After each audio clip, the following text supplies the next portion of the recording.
তৃণমূল কংগ্রেস জিন্দাবাদ, মমতা ব্যানার্জি জিন্দাবাদ, অভিষেক ব্যানার্জি জিন্দাবাদ, প্রিয় নেতা শওকত মোল্লা জিন্দাবাদ, ইমরানের খান এম শফি আহমেদ জিন্দাবাদ। পূর্বাসীর থেকে নওশাদের দিকে আসে, আমাদের সাথে দেখা করে চলে যায়, আমরা শুধু সেলফি তুলে চলে যাই, কোনো কাজ করে না। এখন আমার পাশে মাসুদ বসে আছে, সে ধর্মের তাড়নায় হোক আর নওশাদের আব্বাসের মিথ্যা কথা প্রলোভনে পড়ে হোক, আইএসএফ করেছিল।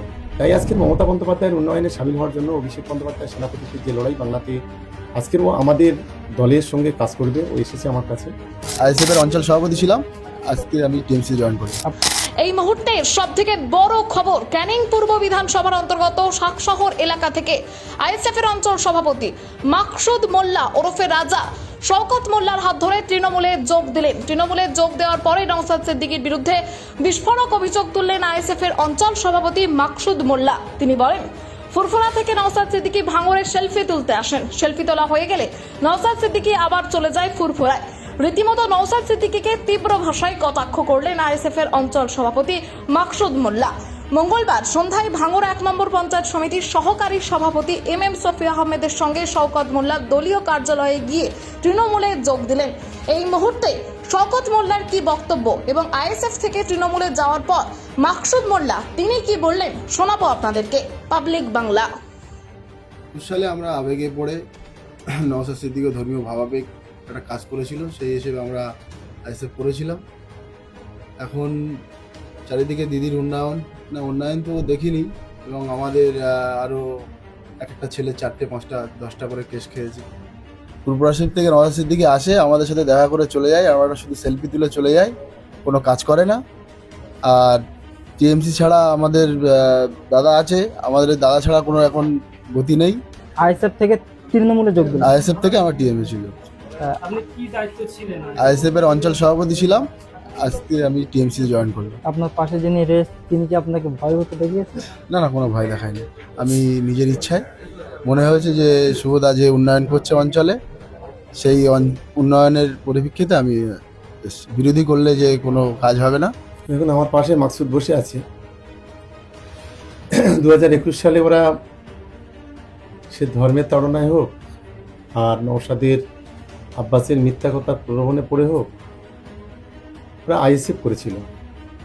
কিন্তু ওরা উপলব্ধি করতে পেরেছে যে আইএসএফ এর দিয়ে কখনো ভাঙড়ের উন্নয়ন হবে না, ক্যানিংয়ের উন্নয়ন হবে না, বাংলার উন্নয়ন হবে না।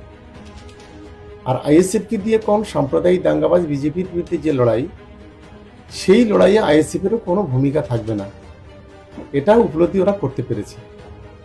তাই আজকের মমতা বন্দ্যোপাধ্যায়ের উন্নয়নে সামিল হওয়ার জন্য অভিষেক বন্দ্যোপাধ্যায় সেনাপতিত্বের যে লড়াই বাংলাতে সাম্প্রদায়িক বিজেপির বিরুদ্ধে চলছে, সেই লড়াইয়ে সামিল হওয়ার জন্য আজকের ও আমাদের দলের সঙ্গে কাজ করবে, ও এসেছে আমার কাছে।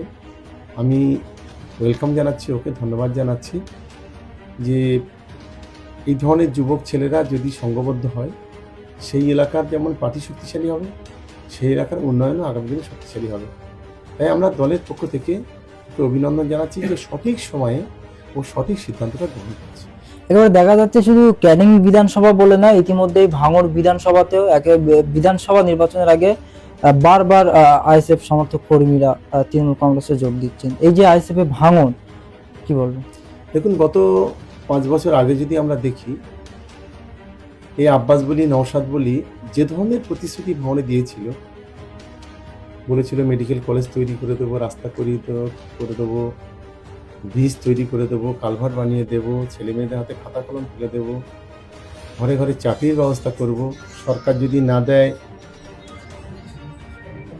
যদি না দেয় নিজেদের পকেট থেকে দেব, অনেক বড় বড় প্রতিশ্রুতি বন্যা বইয়ে দিয়েছিল। কিন্তু গত 5 বছরে ভাঙড়ের মাটিতে কোনো উন্নয়ন করতে পারেনি। উন্নয়ন করেছে একটাই, সেটা হলো যে ভাঙড়ে বোম বন্দুকের একটা ইন্ডাস্ট্রি তৈরি করে ফেলেছে। যেভাবে বিভিন্ন গ্রামে সাপ্লাই হচ্ছে, পাড়ায় সাপ্লাই হচ্ছে, যেভাবে আইএসএফ আশ্রিত সমাজ বিরোধীরা সেজন্য কখনো নিজেদের হাতে নিজেরা বোম ফাটছে, কখনো আমাদের গাড়িতে বোমা মারছে, কখন পুলিশ বস্তার পর বস্তা বোমা উদ্ধার করছে। ফলে এই বাস্তবতা দেখার পর ভাঙড়ের শুভবুদ্ধি সম্পন্ন মানুষ তারা কিন্তু আজকে দলে দলে আমাদের দলে যোগদান করছে। এবং বিশেষ করে আমরা দেখছি যে মমতা বন্দ্যোপাধ্যায়ের আজকের যে লক্ষ্মীর ভান্ডারের 1000 থেকে 1500 করা, 1200 থেকে 1700 করা, যুব সাথীতে 1500 করে টাকা মাসে 21 থেকে 40 বছর ছেলেদের। কৃষক বন্ধুর এমনি 10,000 টাকা আছে, আর 3 বিঘার কম হলে 4,000 টাকা ছিল। আবার যারা ভূমিহীন কৃষক তাদের জন্য সরকার 4,000 টাকার ব্যবস্থা করেছে। আইসিডিএস আশা দিদিমণিরা যারা আছে, যাদেরকে কেন্দ্রীয় সরকারের বাজেট ছিল, রাজ্য সরকারের বাজেট ছিল, কিন্তু কেন্দ্র সরকার 1 পয়সা আইসিডিএস বা আশাদের জন্য বরাদ্দ করেনি, কিন্তু মমতা বন্দ্যোপাধ্যায় তাদেরও মান্থলি 1,000 টাকা করে বাড়িয়েছে। তারপর আমাদের ঘরের ছেলেরা civic police, village police, green police, আমাদের ঘরের ছেলেরা পার্শ্ব শিক্ষক, তাদের জন্য প্রায় 1,000 টাকা করে বেড়েছে। এবং সঙ্গে সঙ্গে যারা সরকারি চাকরি করে তাদের যে ডিএ দেওয়ার যে ব্যবস্থা ইতিমধ্যে 4% মাননীয় মুখ্যমন্ত্রী বাড়িয়েছে। ফলে সব মিলিয়ে আজকের বাংলার উন্নয়নের জন্য যদি লড়াই কেউ করে থাকে, বাংলার মানুষের ভোট রক্ষার যে লড়াই, সেই রক্ষার লড়াই যদি কেউ করে থাকে, তাহলে সে হলো মমতা বন্দ্যোপাধ্যায়, অভিষেক বন্দ্যোপাধ্যায়। যার কারণে মানুষ কিন্তু আজকে দলে দলে তৃণমূল কংগ্রেসে যোগদান করছে। আর বিজেপির যে পরিবর্তন যাত্রা, সেই পরিবর্তন জায়গা রাস্তাতে বাসটাও দেখার পর্যন্ত লোক বাইরে আসছে না, ঘৃণা করে বাড়িতে ঢুকে যাচ্ছে। এটাই হচ্ছে যার কারণে যত দিন যাবে তত দেখবেন আইএসএফ, বিজেপি, সিপিএম যারা আছে তারা আস্তে আস্তে তৃণমূল কংগ্রেসে যোগদান।